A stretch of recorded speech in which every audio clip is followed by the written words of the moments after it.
पितामह भीष्म, जिन्होंने अपने पिता के लिए हस्तिनापुर जैसे साम्राज्य का त्याग किया, वही हस्तिनापुर जिसके लिए आगे जाकर पूरी महाभारत हुई, और अपनी एक प्रतिज्ञा के लिए न चाहते हुए भी 170 वर्षों तक उन अधर्मियों को भी चुपचाप सहते रहे जिन्हें वे आसानी से हरा सकते थे। आखिर ऐसे पितामह भीष्म को भी क्यों सहना पड़ा 58 दिनों तक बाणों की सैया। और अंगराज कर्ण, जिनका परिचय देना सूर्य को दिया दिखाना होगा, जिन्हें पूरा जीवन क्षत्रिय होते हुए भी एक सूत पुत्र की तरह काटना पड़ा सिर्फ माता कुंती की वजह से। उन्हीं माता कुंती के दान मांगने पर अपने जीवन का बलिदान देते हुए जीवन दान दिया अपने सबसे बड़े शत्रु पांडवों को। आखिर ऐसे दानवीर को भी क्या मरना पड़ा एक विद्याहीन बनकर। कौरवों के कुल 4 सेनापति रहे जिनकी मृत्यु महाभारत में हुई थी। तो आज हम आपको बताएंगे कि कौरवों के सेनापति की मृत्यु कैसे हुई और उनके पीछे का कारण क्या था। तो चलते हैं सबसे पहले सेनापति की तरफ। पितामह भीष्म कौरव पक्ष के पहले सेनापति थे। वे युद्ध के प्रथम दिन से 10वें दिन तक कौरव के सेनापति रहे। इस तरह पितामह भीष्म कौरवों के सबसे लंबे समय तक बने रहने वाले सेनापति बने। पर यही पितामह की एक गलती से कौरवों को काफी भारी नुकसान होता है। पितामह भीष्म महाभारत शुरू होने से पहले दुर्योधन को कर्ण की कमियां गिनाते हैं, जिससे कर्ण क्रोध में आकर वहां से चला जाता है और दुर्योधन को कहता है कि मैं पितामह भीष्म के ध्वस्त लिए युद्ध नहीं करूंगा, पर जब भी पितामह भीष्म नहीं रहेंगे तो मैं पांडवों से युद्ध करने जरूर आऊंगा। कैसे हुई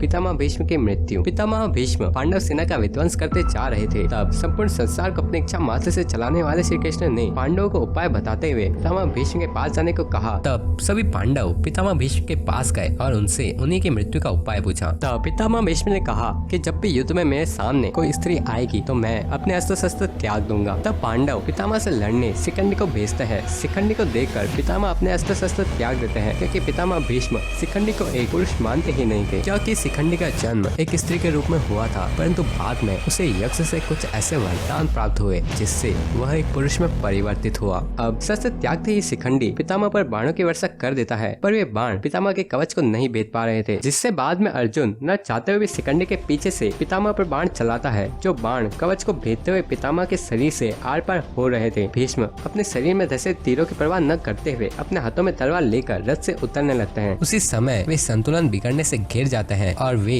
तीरों की सैया पर लेट जाते हैं। भीष्म के सर सैया पर लेटने की खबर फैलने पर कौरवों की सेना में हाहाकार मच जाता है। दोनों दलों के सैनिक और सेनापति युद्ध करना छोड़कर भीष्म के पास एकत्रित हो जाते हैं। दोनों दलों के राजाओं से भीष्म कहते हैं, हे राजनेगण, मेरा सिर नीचे लटक रहा है, मुझे उपयुक्त तकिया चाहिए। उनके एक आदेश पर तमाम राजा और योद्धा मूल्यवान और तरह तरह के तकिए ले आते हैं, किंतु भीष्म उनमें से एक को भी न लेकर मुस्कुराकर कहते हैं कि ये तकिए इस वीर सैया के काम आने योग्य नहीं है। फिर वे अर्जुन की ओर देखकर कहते हैं, तुम तो क्षत्रिय धर्म के विद्वान हो, क्या तुम मुझे उपयुक्त तकिया दे सकते हो। कहता है कि आज्ञा पाते ही अर्जुन ने आंखों में आंसू लिए उनको अभिवादन कर भीष्म को बड़ी तेजी से ऐसे 3 बाण मारे जो उनके ललाट को छेदते हुए पृथ्वी में जा लगे। इस तरह पितामह भीष्म को सिरहाना मिलता है। इतने बाण लगने के बाद भी पितामह की मृत्यु क्यों नहीं हुई, तो इसके लिए वे कहते हैं कि वे सूर्य के उत्तरायण होने पर ही शरीर छोड़ेंगे, क्योंकि उन्हें अपने पिता शांतनु से इच्छा मृत्यु का वरदान प्राप्त था, तो वे जब तक ना चाहे उनके प्राण नहीं निकल सकते। और वे सूर्य का उत्तरायण होने का इंतजार क्यों कर रहे थे, तो क्योंकि जब सूर्य उत्तरायण पर होता है तब प्राण त्यागने पर आत्मा को सद्गति मिलती है। अब जानते हैं कि पितामह भीष्म को इतनी कष्टदायी मृत्यु क्यों प्राप्त हुई। इस घटना को आपको ध्यान से सुनना चाहिए, क्योंकि इस घटना से आप बहुत कुछ सीख सकते हैं। महाभारत समाप्त होने पर जब पांडव और श्री कृष्ण पितामह भीष्म से आशीर्वाद लेकर वापस हस्तिनापुर जा रहे थे, तब पितामह ने श्री कृष्ण को रोककर ये पूछ ही लिया, हे मधुसूदन,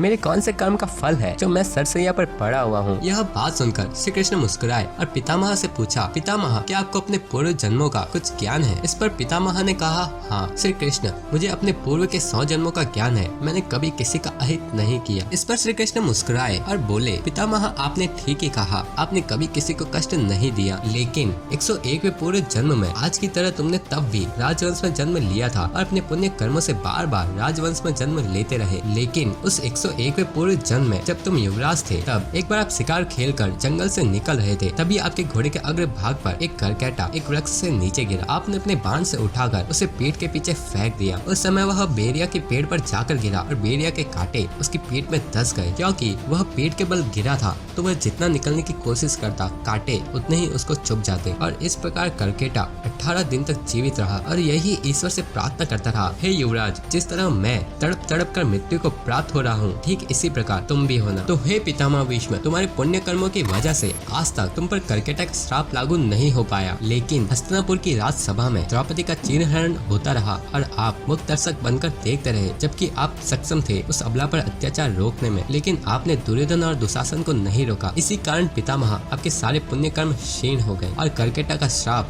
आप पर लागू हो गया। इस घटना से हम सीख सकते हैं कि छोटे से छोटे कर्मों का फल भी पितामह भीष्म जैसे महापुरुषों को भोगना पड़ा, तो हम तो आम मनुष्य हैं। कौरवों के दूसरे सेनापति गुरु द्रोणाचार्य। यहाँ पर कौरवों का महारथी अंगराज कर्ण वापिस आता है, जैसा कि उसने कहा था, और आते ही कर्ण के कहने पर गुरु द्रोणाचार्य कौरवों के दूसरे सेनापति बनते हैं, जिन्होंने युद्ध के 11वें दिन से लेकर 15वें दिन तक कौरवों के सेनापति बने रहे। इसी के साथ गुरु द्रोणाचार्य कौरवों के दूसरे सबसे अधिक समय तक बने रहने वाले सेनापति बने। कैसे हुई द्रोणाचार्य की मृत्यु? द्रोणाचार्य और उनके पुत्र अश्वत्थामा का रौद्र रूप देखकर पांडवों को अपनी हार नजदीक नजर आ रही थी। यह देखकर भगवान श्री कृष्ण ने एक योजना बनाई, जिसके तहत महाभारत युद्ध लड़ने आए अवंती राज के हाथी, जिसका नाम अश्वत्थामा था, उसका भीम द्वारा वध कर दिया गया। युद्ध भूमि में अश्वत्थामा मारा गया, ये खबर आग की तरफ फैल गई। द्रोणाचार्य को इस बात पर भरोसा नहीं हुआ, तो वे सच जान धर्मराज युधिष्ठिर के पास गए और उनसे पूछा, क्या अश्वत्थामा मारा गया? जैसा कि हम जानते हैं धर्मराज युधिष्ठिर झूठ नहीं बोलते, तो उन्होंने कहा, अश्वत्थामा मारा गया,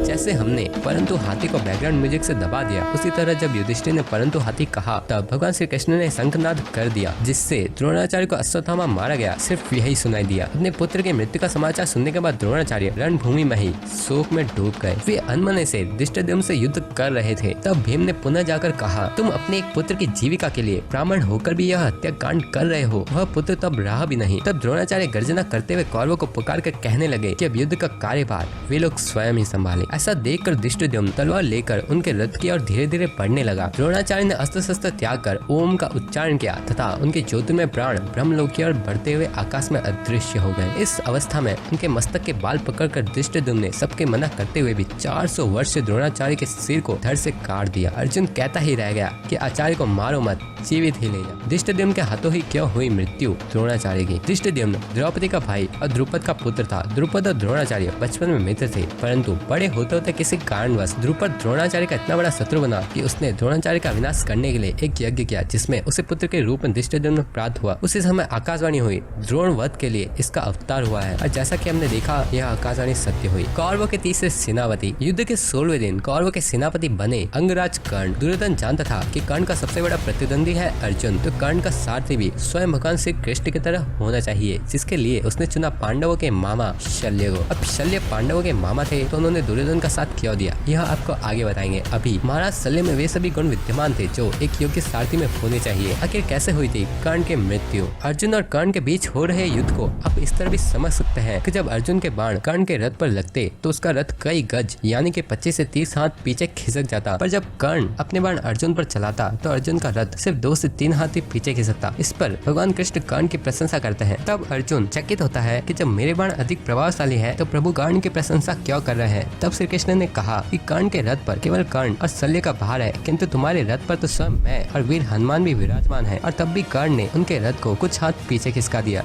युद्ध में एक समय ऐसा भी आता है जब कर्ण खुद मानता है कि अर्जुन क्या सर्वश्रेष्ठ धनुर्धर है। युद्ध में कर्ण ने कई बार अर्जुन के धनुष के प्रत्यंचा काट दी, किंतु हर बार अर्जुन पलक झपकते ही धनुष पर प्रत्यंचा चढ़ा लेता। इसके लिए कर्ण अर्जुन की प्रशंसा करता है और शल्य से कहता है कि वह अब समझा कि क्यों अर्जुन को सर्वश्रेष्ठ धनुर्धर कहा जाता है। कर्ण और अर्जुन ने दैवीय अस्त्रों को चलाने के अपने अपने ज्ञान का पूर्ण उपयोग करते हुए बहुत लंबा और घमासान युद्ध किया, किंतु कर्ण तब उलझ गया जब उसके रथ का एक पहिया धरती में धंस गया। वह अपने को दैवीय अस्त्रों के प्रयोग में भी असमर्थ पाता है, जैसा कि उसके गुरु परशुराम का श्राप था। तब कर्ण अपने रथ के पहियों को निकालने के लिए नीचे उतरा और अर्जुन से निवेदन किया कि वह युद्ध के नियमों का पालन करते हुए कुछ देर के लिए उस पर बाण चलाना बंद कर दे। तब श्री कृष्ण अर्जुन से कहते हैं कि कर्ण को कोई अधिकार नहीं है कि वह युद्ध में नियम और धर्म की बात करे, जबकि स्वयं उसने भी अभिमन्यु के वध के समय किसी भी युद्ध के नियम और धर्म का पालन नहीं किया था। इसीलिए अब उसे भी कोई अधिकार नहीं है कि वह किसी धर्म या युद्ध नियम की बात करे। तब अर्जुन ने एक दैवीय अस्त्र का उपयोग करते हुए कर्ण का सिर धड़ से अलग कर दिया। क्या कर्ण के साथ सिर्फ छल हुआ या ये उसका भाग्य था? दरअसल एक बार कर्ण अपने रथ से कहीं जा रहा था, तभी उसके रथ से गाय के नन्हे बच्चे की मौत हो गई। उस दौरान एक साधु ने कर्ण को श्राप दिया कि जिस तरह रथ से बच्चे की मौत हुई है उसी तरह तुम्हारी भी मौत होगी। साधु ने कहा कि युद्ध के दौरान उसके रथ का पहिया धरती निकल लेगी और वो ही उसकी मौत का कारण बनेगा। ऐसा ऐसा तो नहीं हो सकता कि अर्जुन के पास कर्ण को मारने की क्षमता ही नहीं हो, पर क्योंकि कर्ण का भाग्य ही यही था तो अर्जुन के ना चाहते हुए भी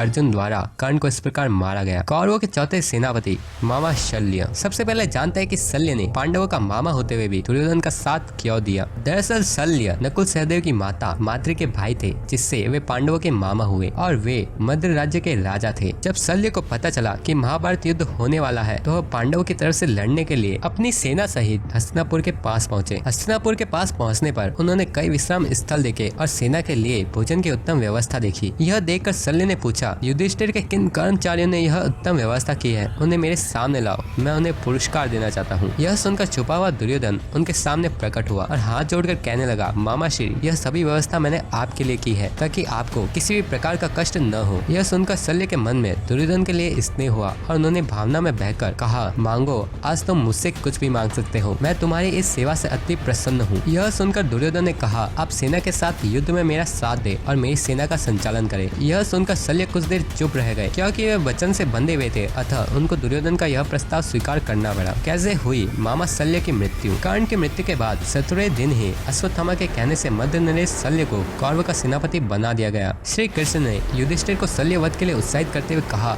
कि इस समय यह बात भूल जाना चाहिए कि वह पांडवों का मामा है। इसी बीच कौरवों ने आपस में विचार कर यह नियम बनाया कि कोई भी एक योद्धा अकेला पांडवों से युद्ध नहीं करेगा, पर शल्य का प्रत्येक पांडवों से अकेले ही युद्ध हुआ। कभी वह पराजित हुआ, कभी पांडवगण। अंत में युधिष्ठिर ने उस पर शक्ति से प्रहार कर शल्य का वध किया। द्रोणाचार्य और कर्ण को छल से मारना सही था क्योंकि उन्होंने अभिमन्यु को छल से ही मारा था। तो अगर आप जानना चाहते हैं कि अभिमन्यु की मृत्यु कैसे हुई और चक्रव्यूह क्या था तो आप यह वीडियो देख सकते हैं। अब मिलता है इस वीडियो में।